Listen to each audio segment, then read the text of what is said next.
ओम शांति। आज की तारीख है 5 फरवरी 2022। प्रातः मुरली बाप दादा मधुबन। आज बाबा ने कहा, मीठे बच्चे समझदार बन अपना पोता मेल देखो। कोई कर्मेंद्रिय धोखा तो नहीं देती है। सारे दिन में कोई भूल हो तो अपने आप को सजा दो। प्रश्न है, बाप से सच्चा व्यापार करने व ऊंच पद पाने का आधार क्या है? उत्तर है, बाप से सच्चा व्यापार करना है तो बाप के हर डायरेक्शन पर चलो। बाबा कहते, बच्चे यदि ऊंच पद पाना है तो अंदर में जो भी बुरी आदतें हैं वह निकाल दो। कुदृष्टि, क्रोध आदि से बहुत नुकसान होता है। इसीलिए कर्म, अकर्म, विकर्म की गुह्य गति को जो बाप ने समझाई है उसे बुद्धि में रखो। ओम शांति। बच्चे आत्माभिमानी होकर बैठे हो। हर एक बात अपने आप से पूछनी होती है। बाबा युक्ति बताते हैं कि अपने आप से पूछो कि हम आत्मा अभिमानी होकर बैठे हैं, बाप को याद कर रहे हैं। तुम्हारी यह सेना है। उस सेना में सिर्फ जवान होते हैं। तुम्हारी इस सेना में बूढ़े, जवान, बच्चे आदि सब हैं। 80-90 वर्ष के बूढ़े भी हैं। यह सेना है। माया पर जीत पाने के लिए हर एक को माया पर जीत पाकर बाप से बेहद का वर्षा लेना है। माया बड़ी जबरदस्त है, बड़ी प्रबल है, बहुत तूफान लाती है। हर एक कर्मेंद्रिय धोखा देती है। सबसे जास्ती धोखा देने वाली कौन सी कर्मेंद्रिय है? आंखें सबसे जास्ती धोखा देती हैं।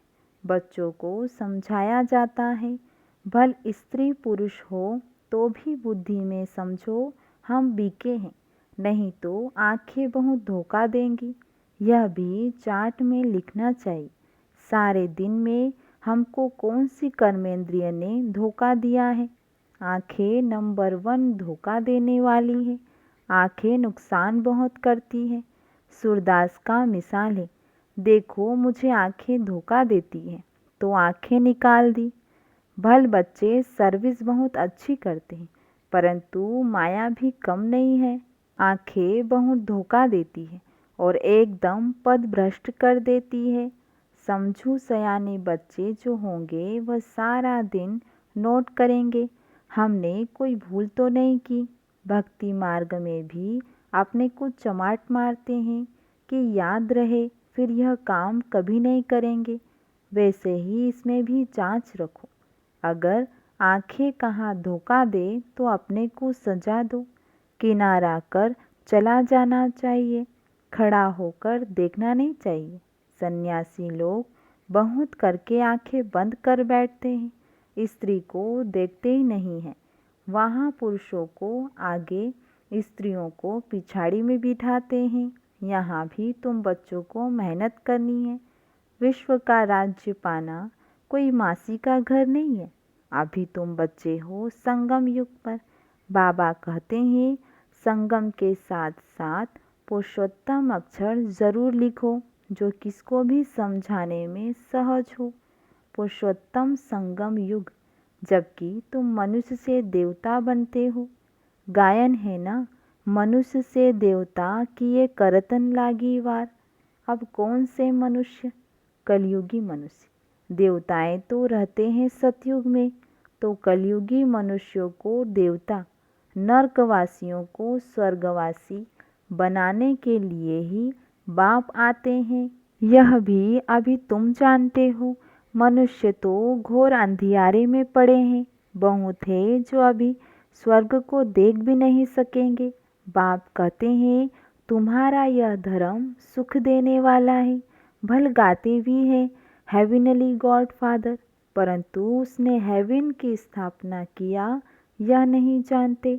और धर्म वाले भी कहते हैं हेविनली गॉड फादर, परंतु उन्हों को यह मालूम नहीं है कि हेवन में हमारा पार्ट नहीं है।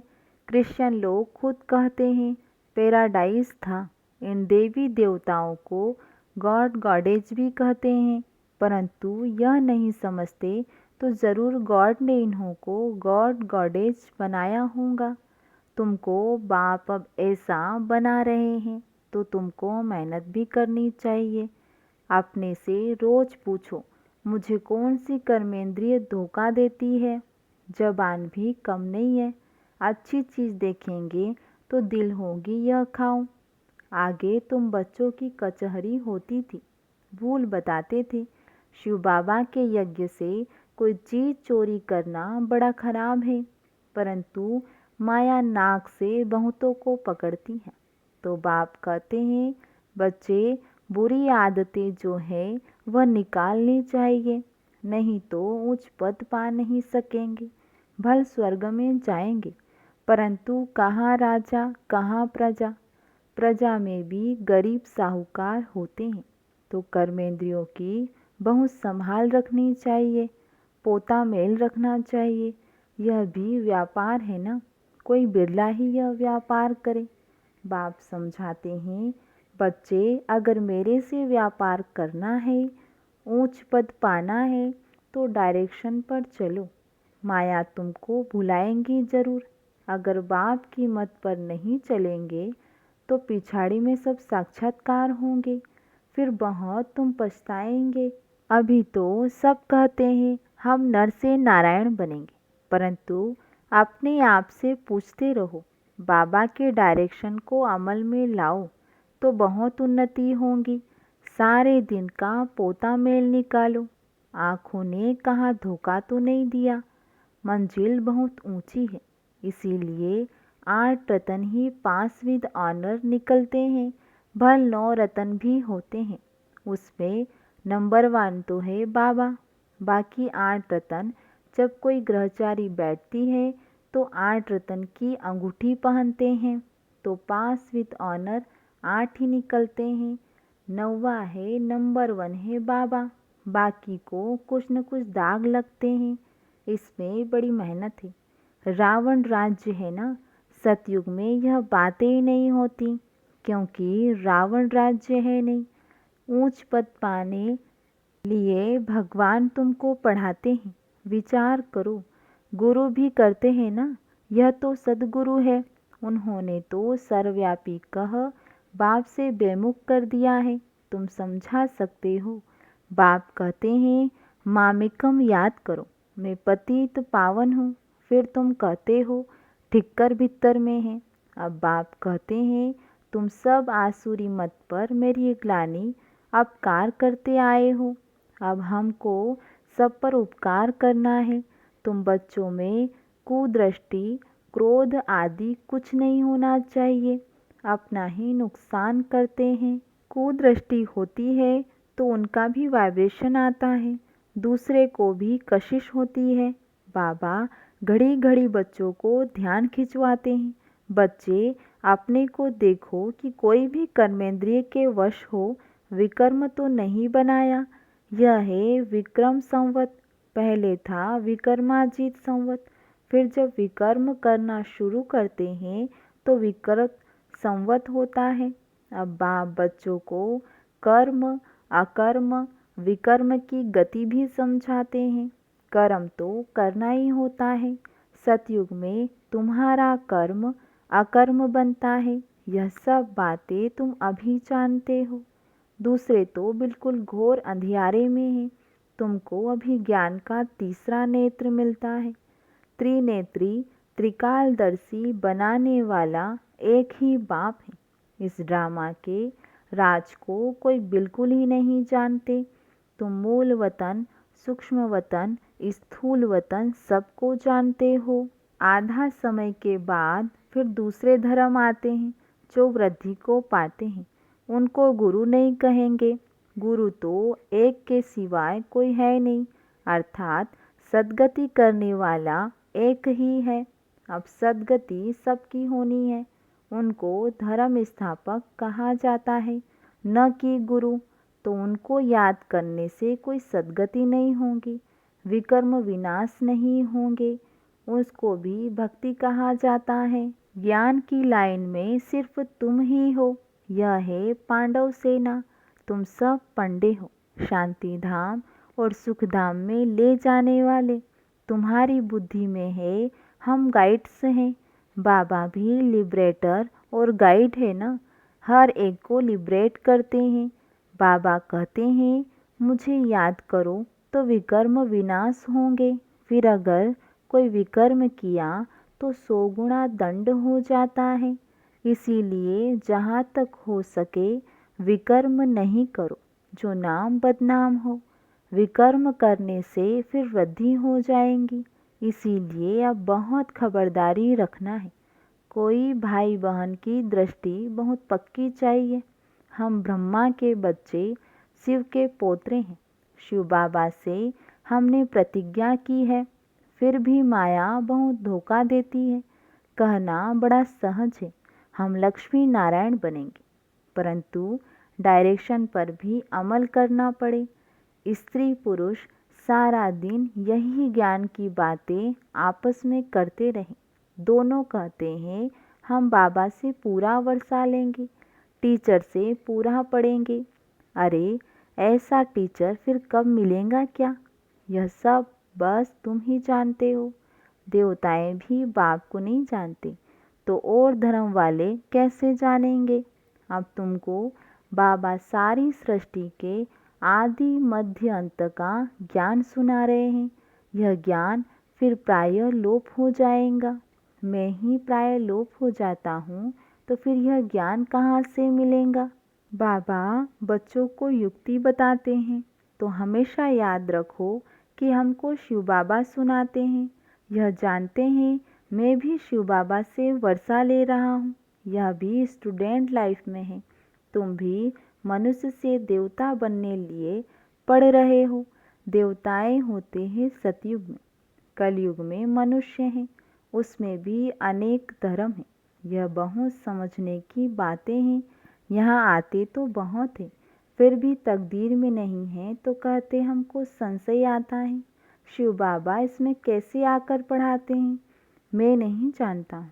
अरे शिव बाबा अगर न आए तो भला शिव बाबा को याद कैसे करेंगे जो तुम्हारे विकर्म विनाश हो। उनकी याद के बिना तो विकर्म विनाश हो न सके।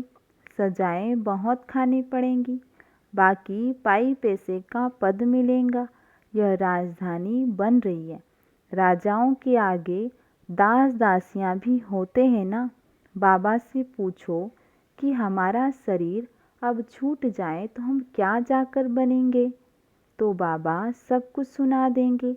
नंबरवार तो है ना।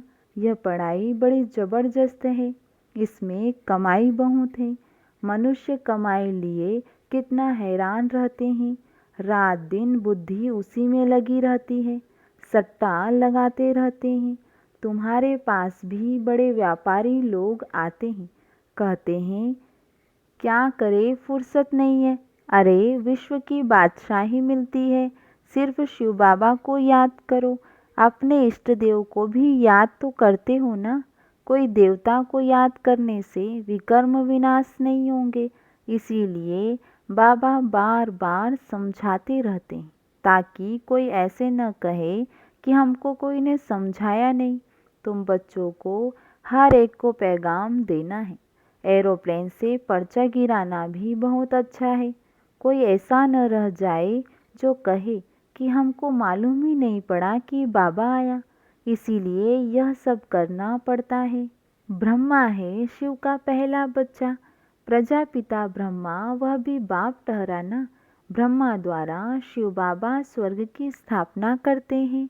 बाबा कहते हैं मैं इन द्वारा आदि सनातन धर्म की स्थापना कर रहा हूँ। हवनहार विनाश के बाद विश्व में सुख शांति पवित्रता होंगी।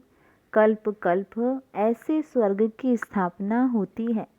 सदैव बाबा बाबा बाबा कहते रहो। बाबा कहने से ही आँखों से प्रेम के आंसू आ जाए। बाबा आपसे कब मिलेंगे, परंतु जो सम्मुख बैठे हैं वह मानते ही नहीं है और नहीं देखने वाले तड़पते हैं। वंडर है ना। लिखते हैं बंधन से छुड़ाओ। कोई कोई तो बाबा के बनकर फिर माया के बन जाते हैं। फिर पिछाड़ी में याद आएगा। मरने समय सबको कहते हैं राम राम कहो। फिर अंत में कशिश होंगी। समझेंगे बाबा की याद से हम विकर्म तो विनाश करें। बाबा कहते हैं मीठे मीठे बच्चे अपना कल्याण करो। बाप की श्रीमत पर चलो। सबको संदेश देते रहो। एरोप्लेन से कोई कोई को पर्चा मिला तो वह जाग जाएंगे। जग गए हिस्ट्री सुनाना। सारे विश्व में खास भारत में सुख शांति तो स्थापना होनी ही है। अच्छा मीठे मीठे सिखिलदे बच्चों प्रति माता पिता बाप दादा का याद प्यार और गुड मॉर्निंग। रूहानी बाप की रूहानी बच्चों को नमस्ते। और हम रूहानी बच्चों की रूहानी बाप दादा को याद प्यार गुड मॉर्निंग नमस्ते। धारणा के लिए मुख्य सार है। पहला पॉइंट, भाई बहन व भाई भाई की दृष्टि पक्की करनी है। बहुत खबरदार रहना है। ऐसा कोई कर्म न हो जो बाप का नाम बदनाम हो। दूसरा पॉइंट है, बाप में कभी भी संशय नहीं लाना है। प्रेम से बाप को याद करना है। रात दिन पढ़ाई पर ध्यान देकर कमाई जमा करनी है। वरदान है, सदा विजय की स्मृति से हर्षित रहने और सर्व को खुशी दिलाने वाले आकर्षण मूर्त भव। हम कल्प कल्प की विजयी आत्मा है। विजय का तिलक मस्तक पर सदा चमकता रहे तो यह विजय का तिलक औरों को भी खुशी दिलाएगा, क्योंकि विजयी आत्मा का चेहरा सदा ही हर्षित रहता है। हर्षित चेहरे को देखकर खुशी के पीछे स्वतः ही सब आकर्षित होते हैं। जब अंत में किसी के पास सुनने का समय नहीं होगा तब आपका आकर्षण मूर्त हर्षित चेहरा ही अनेक आत्माओं की सेवा करेगा। स्लोगन है, अव्यक्त स्थिति की लाइट चारों ओर फैलाना ही लाइट हाउस बनना है। अच्छा, ओम शांति।